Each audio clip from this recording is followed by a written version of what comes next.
O Senhor esteja convosco. Está no meio de nós. Proclamação do Evangelho de Jesus Cristo segundo Mateus. Glória a vós, Senhor.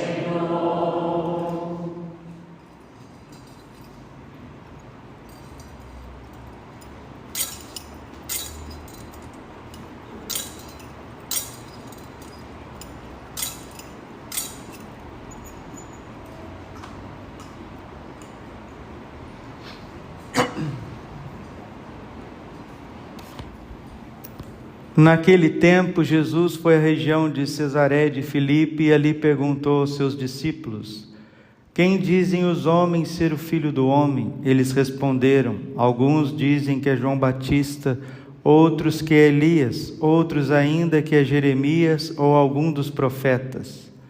Então Jesus lhes perguntou: e vós quem dizeis que eu sou? Simão Pedro respondeu: tu és o Messias, o Filho do Deus vivo.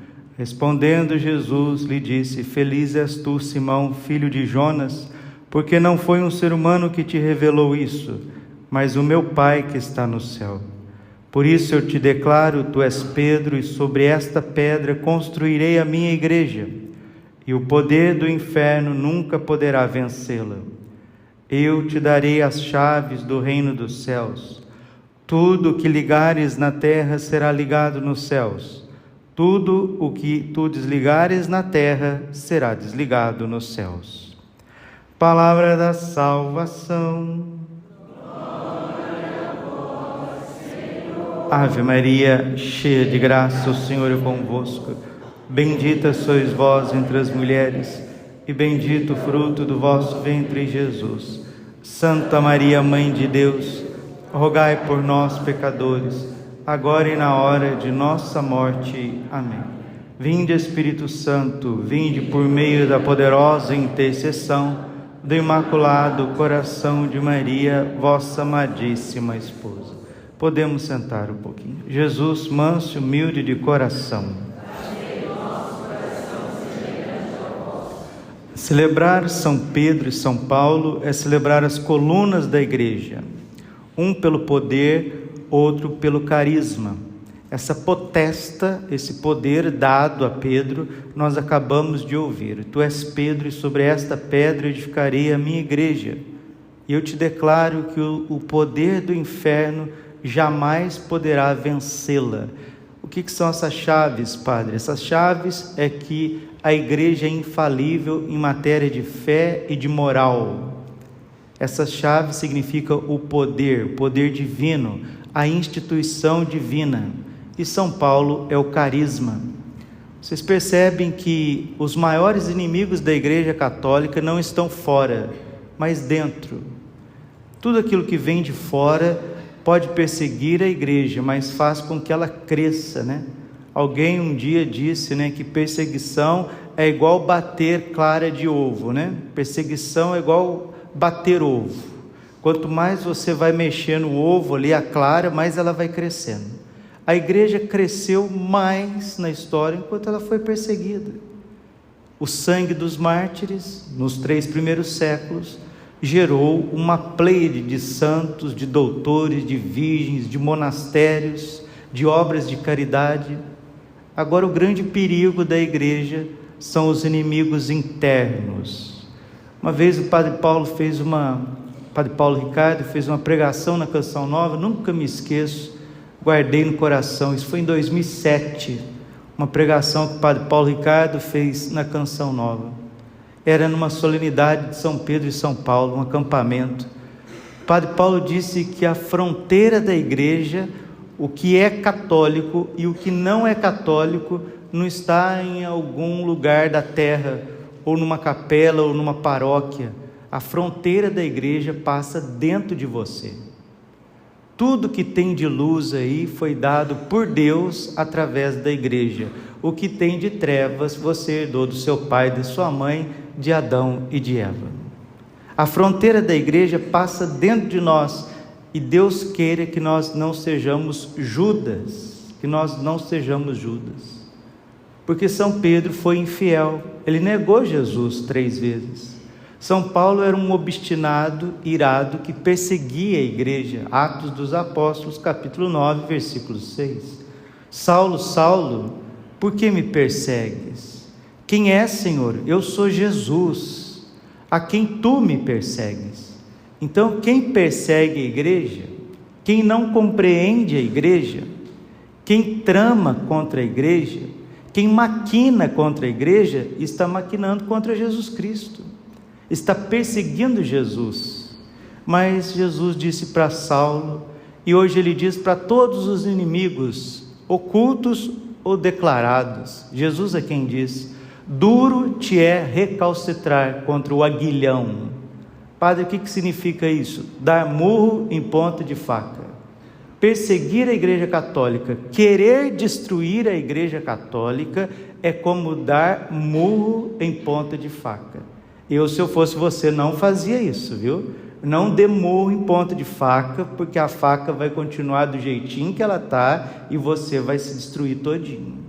É assim que acontece com os inimigos da igreja. Eles perseguem a igreja, são aniquilados, enquanto a igreja, a partir das suas dificuldades, das suas tempestades, dos seus problemas internos, humanos e também dos inimigos externos, a igreja caminha por 2000 anos. A igreja nos deu os hospitais, a igreja nos deu os leprosários, a igreja nos deu os asilos, as universidades, a ciência moderna. A igreja, como diz Thomas Woods, a igreja construiu a civilização ocidental. Tudo que a gente tem de bom veio da igreja, inclusive o que tem de bom no protestantismo hoje é católico. Desculpe os protestantes, né? Mas tudo que os protestantes têm de bom, eles herdaram da igreja católica. Os protestantes que batizam, herdaram o batismo da igreja, porque a igreja batiza desde sempre, batiza crianças. A Bíblia, Sagradas Escrituras, que os protestantes tanto veneram, tanto endossam, mas a Bíblia, a palavra de Deus, e a Bíblia, e está escrito, e a palavra de Deus, e igreja não tem placa, e é a Bíblia. Ótimo! De quem que vocês herdaram a Bíblia? Da igreja católica. Coloca uma coisa no coração de vocês: quando falar de cristianismo, não tem como falar de cristianismo sem falar da igreja católica. Una, santa, católica e apostólica. Como não tem como falar da igreja sem falar de Pedro e Paulo. O Papa foi querido por Deus. Papa significa carinhosamente, em italiano, em latim, papai. Um pai querido, uma figura eterna, uma figura de segurança, uma figura de unidade, um ponto de unidade, de convergência. E Paulo significa pequeno.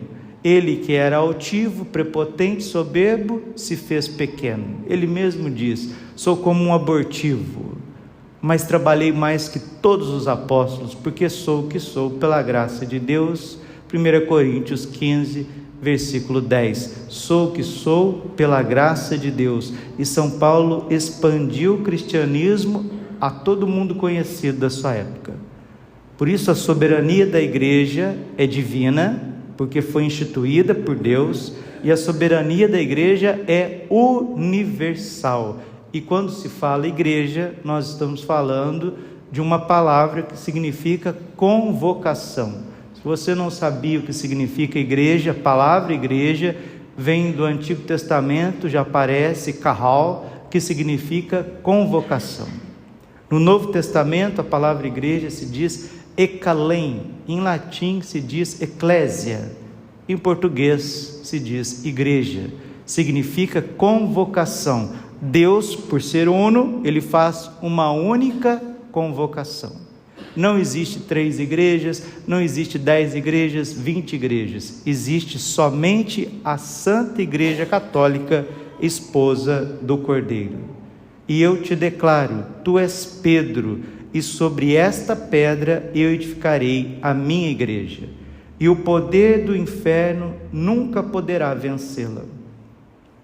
Hoje é o dia de nós renunciarmos a todo espírito de suspeita contra o Papa, contra os apóstolos, o espírito de suspeita que paira sobre nós contra a hierarquia constituída, porque quando você vê a fraqueza dos padres, dos bispos e até do Papa, não esqueça de olhar a Bíblia e ver a fraqueza dos 72 discípulos, dos apóstolos e do próprio São Pedro.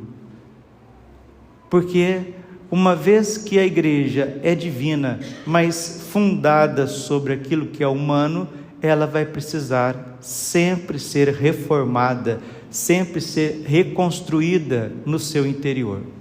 Mas isso não significa que nós temos que procurar outra denominação. Aliás, ninguém tem o direito de fundar uma outra denominação cristã.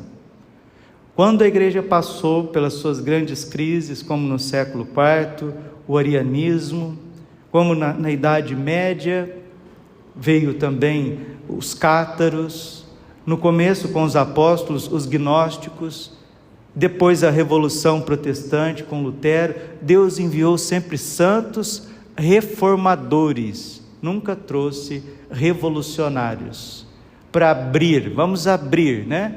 Aqui em casa nós estamos com um problema. A minha mãe, estou com problema com a minha mãe, estou com problema com o meu marido, estou com problema com os meus filhos, meus netos. Não, já sei qual que é a solução. Deixa essa gentalha aí, gentalha. Deixa eu arrumar outra esposa, deixa eu arrumar outra mãe, deixa eu arrumar outro pai, deixa eu arrumar outros filhos, porque essa gentalha aqui é a Babilônia, é a sede do anticristo.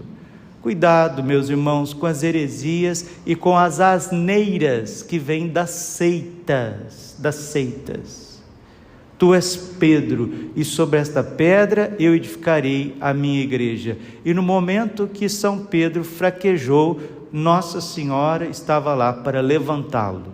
Hoje, se o Papa vacila, Deus que é o Senhor da igreja, Jesus Cristo que está nessa barca de Pedro.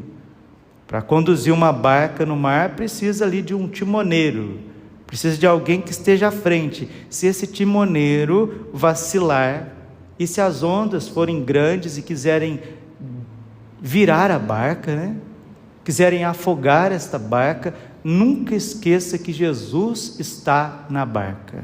Ele coloca São Pedro à frente, os apóstolos estão unidos a eles, mas se os apóstolos fraquejarem, se as tempestades externas forem muito grandes, Jesus está na barca, e a hora que ele se levanta, ele diz: basta, silêncio, cala-te, e acontece a grande paz, e acontece o caminho da salvação.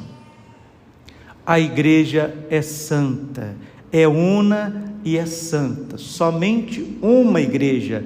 Tu és Pedro, eu edificarei a minha igreja, pronome possessivo singular feminino, minha igreja, porque é esposa de Jesus Cristo.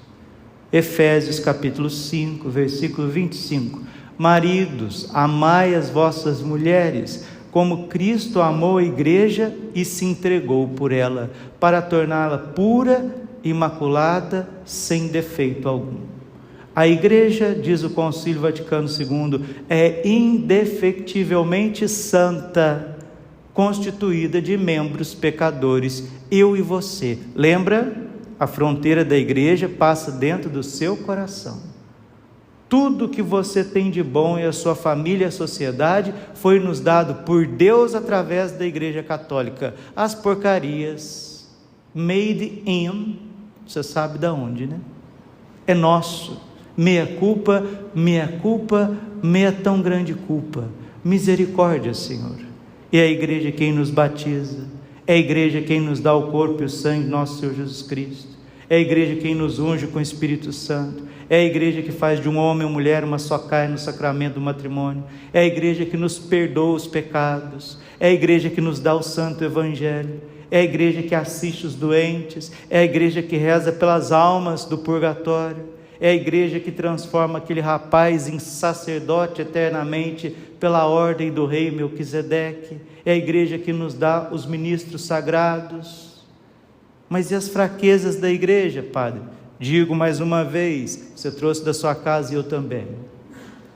Todas as fraquezas, entre aspas, da igreja, não é dela, mas é de quem sai dela para dizer ou fazer. Tá bom? Dizer ou fazer. Todas as pessoas que dizem e fazem, estão fazendo contra a igreja. Pode ser papa, pode ser bispo, pode ser padre, pode ser eu e você. Nós saímos da igreja para dizer e fazer. Nunca esqueça disso, nunca esqueça disso. Mas mancha, né, Padre? Mancha, fere, macula, dói, humilha. Mas apesar de todas as fraquezas de Pedro, apesar da obstinação de Saulo, Deus o constituiu uma rocha firme e um apóstolo de todos os povos. Os Judas estão por aí. Mas quem são os Judas? Não sei. Oxalá não seja nem eu nem você. E para isso nós precisamos ser fiéis. Que venha a nós o vosso reino, Senhor. Que venha a tua misericórdia. Que venha a tua bondade e que venha a tua serenidade, humildade, o Espírito Santo, porque sem o Espírito Santo ninguém é igreja. Os apóstolos medrosos, fracos, todos ali com o seu pensamento, todos ali com os seus raciocínios, quando veio o Pentecostes, ficaram intrépidos, cheios do Espírito Santo, e um pouquinho atrás estavam negando Jesus e saindo correndo, agora estavam proclamando Jesus e proclamando o Evangelho. Bendito seja Deus. Santo Agostinho dizia: eu não creria nos Evangelhos, eu não creria na Bíblia, se isso não me autorizasse, se não me outorgasse a Santa Igreja Católica. Eu não creria na Bíblia se isso não me desse a certeza da Santa Igreja Católica, diz Santo Agostinho. Tudo que temos de cristianismo na terra, vigente, verdadeiro, provém da igreja. E não existe cristianismo sem a Igreja Católica. Ela é soberana. A igreja é soberana sobre todas as coisas. O que era o Brasil há 500 anos atrás? Matos, feras, serpentes e uma quantidade de nativos que não se entendiam uns com os outros e lutavam uns contra os outros. O que era a África? Sempre um lugar de tantas tribos. O que era a Europa? Um lugar de barbarismo, lugar de barbáries, de lutas sangrentas, de coisas horríveis. Quem levou o Evangelho para os bárbaros, para os vikings, para os godos, visigodos, bretões? Quem fundou a Irlanda? Quem fundou a Inglaterra? Quem fundou a Noruega? Quem fundou a Ucrânia? Quem fundou a Rússia? A Santa Igreja Católica. Ela evangelizou, ela levou a luz, ela levou a vida, e ninguém conseguirá destruí-la. Nenhum partido comunista, nenhuma sociedade secreta, nem a mídia porca, nada destruirá a igreja, porque a igreja é Cristo, e Cristo é Deus, e Deus é indestrutível. Um dia, quando difamavam a igreja para o Padre Pio, está lá no filme dele, você viu, né? Se você não viu o filme do Padre Pio, veja.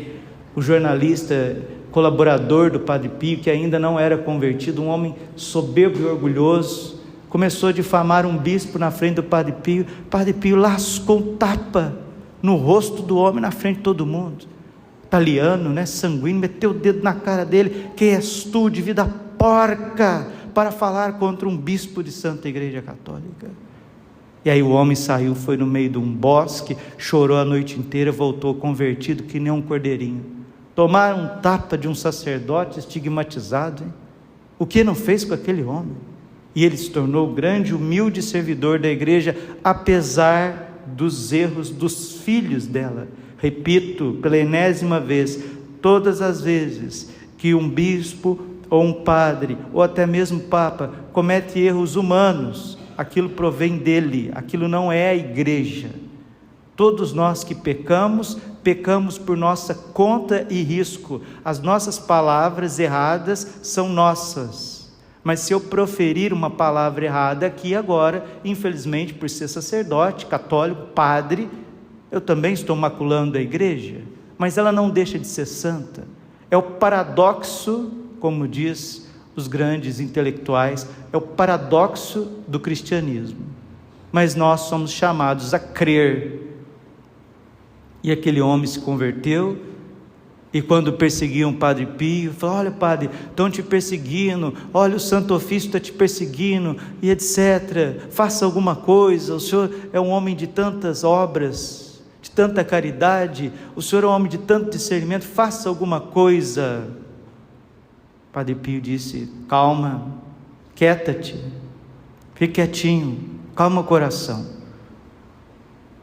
Não é a igreja que precisa de mim, sou eu que preciso da igreja. Se você não vier à missa hoje, Deus continua sendo Deus. Se você não comungar hoje, a Eucaristia continua sendo Eucaristia.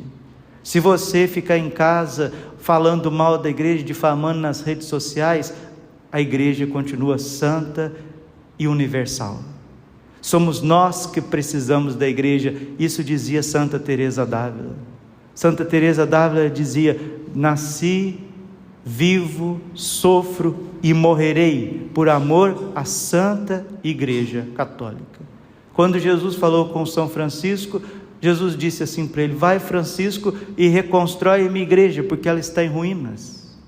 E as ruínas da igreja somos nós que provocamos, o clero e os leigos. Mas o Espírito Santo, que reforma a igreja, Nossa Senhora, que é mãe da igreja, usa de instrumentos simples, como eu e você, para restaurar todas as coisas. É preciso restaurar todas as coisas em Cristo, como dizia o Papa São Pio X. Sejamos católicos, mas nos 21 séculos, né? Porque tem gente que é católico desde Pedro e Paulo até ali, antes do Concílio Vaticano II. Depois do Concílio Vaticano II para frente, deixou de ser católico. Não, vamos para frente. E os erros, deixa com Deus, Deus irá resolver. Nós temos que rezar, trabalhar sim, dialogar, entrar no consenso, pedir a unidade.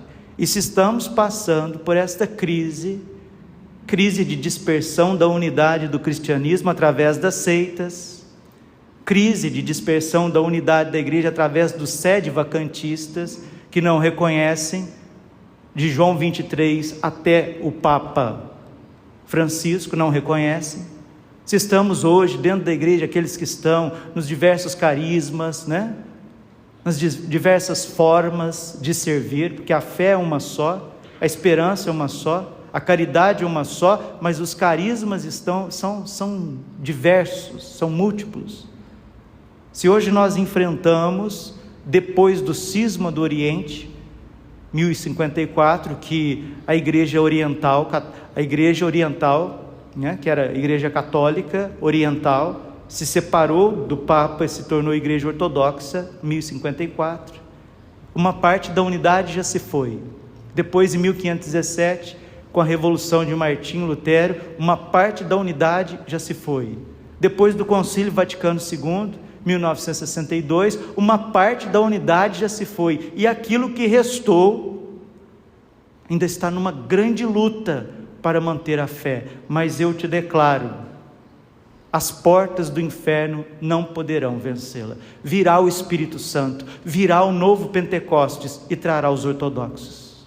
Virá o Espírito Santo, virá a iluminação das consciências e trará os protestantes. Virá o Espírito Santo, virá o poder da glória de Deus, porque o Espírito Santo vem todos os dias. Não é que ele vai vir, não, ele vem todos os dias, toda hora, todo segundo, mas mostrará para os sede-vacantistas a unidade da igreja. Virá o Espírito Santo como vem todos os dias, para consagrar o pão na carne, o vinho no sangue, mostrar para você e para mim onde estão os nossos erros, onde estão as nossas fraquezas. E Deus, Ele que é o Senhor da igreja, Ele que está na barca, Ele se levantará e dirá para essa tempestade da desunião e da confusão: cala-te, basta.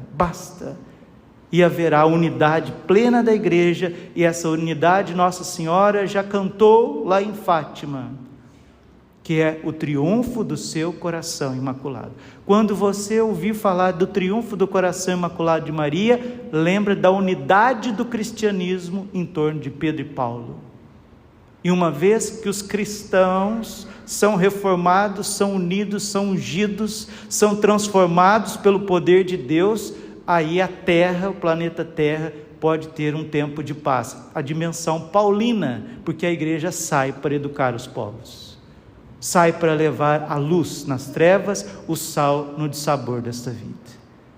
Quando você pensar em cristianismo, por favor, coloque a soberania da igreja, porque ela é divina. Quando você pensar na igreja, coloca a primazia de Pedro, porque foi instituído por Deus. Coloca o carisma de Paulo, porque é para todas as nações. E tudo que tem de bom, de belo, verdadeiro na cultura ocidental, foi Deus que deu. E a cultura oriental, ainda marcada por paganismo, espera a evangelização nossa. Reforma a sua vida. Papa João Paulo II dizia isso. A igreja não precisa de revolucionários, ela precisa de santos. E a santidade começa no seu coração. Quanto mais santo você se torna, mais católico você se torna. Quanto mais católico você se torna, mais santo você se torna. E lembra-te, não é a igreja que precisa de nós, somos nós que precisamos da igreja. Glória ao Pai, ao Filho e ao Espírito Santo, como era no princípio, agora e sempre, por todos os séculos dos séculos. Amém. Coração imaculado de Maria, confiança, saúde e vitória. Vamos ficar em pé, vamos professar a nossa fé. Essa fé é o nosso hino, é a nossa bandeira. Por esta fé, milhares, milhões de homens e mulheres derramaram o sangue, inclusive São Pedro e São Paulo. São Pedro foi crucificado de cabeça para baixo por amor de Jesus. São Paulo foi decapitado em Roma, por isso que a sede da igreja está lá em Roma, porque lá o sangue desses gloriosos apóstolos, dos príncipes dos apóstolos, Pedro e Paulo, esse sangue fecundou o cristianismo. Deixa a história com Deus. Deixa o que você não compreende com Deus. Olha a história de Jó. Quem reformou a vida de Jó, quem transformou a vida de Jó foi a divina providência. Porque a igreja luta, sim, contra os poderes das trevas. Mas esses poderes nunca poderão vencê-la. Creio em Deus Pai, Todo-Poderoso, Criador do céu e da terra, e em Jesus Cristo, seu único Filho, nosso Senhor, que foi concebido pelo poder do Espírito Santo, nasceu da Virgem Maria, padeceu sobre Pôncio Pilatos, foi crucificado, morto, sepultado, desceu à mansão dos mortos, ressuscitou ao terceiro dia, subiu aos céus, está sentado à direita de Deus Pai Todo-Poderoso, donde há de vir julgar os vivos e os mortos. Creio no Espírito Santo, na Santa Igreja Católica, na comunhão dos santos, na remissão dos pecados, na ressurreição da carne e na vida eterna. Amém. Com alegria cantemos o nosso ofertório.